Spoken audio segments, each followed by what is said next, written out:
Ek het in die laaste paar sessies met u gepraat oor die oomblik van waarheid en dat ons gaan met rekenskap gee oor ons lewe en hoe ons dit geleef het en die keuses wat ons gemaak het. Ek wil u bemoedig om seker te maak dat die saak met die Here reg is. Dat wanneer u die dag voor die Here staan, dat u gereed is om hom te ontmoet. Ongeag wat die siening is oor wat gaan gebeur aan die einde, 'n wegraping, 'n wederkoms, en al daardie eindtyd dinge.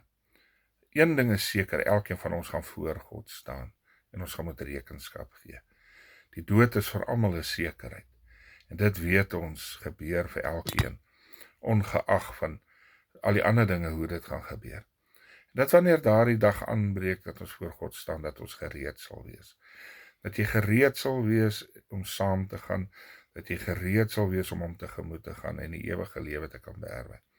Indien jy nie weet hoe om dit te doen nie, indien jy nog nooit geleer het of weet hoe om dit te doen nie, stuur vir my 'n SMS na my WhatsApp nommer 082 606 7280 082 606 7280. Hierdie nommer is ook beskikbaar vir gebedsversoeke.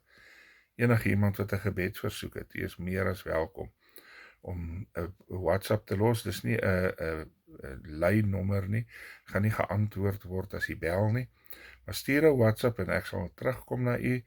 Ek sal vir u goed aanstuur of ek sal self met u kontak maak as ek voel dis nodig en u is meer as welkom om van daai dienste gebruik te maak. Maar maak seker dat jou saak reg is met die Here, dat wanneer die oomblik van waarheid aanbreek, dat jy kan rekenskap gee en goeie rekenskap gee.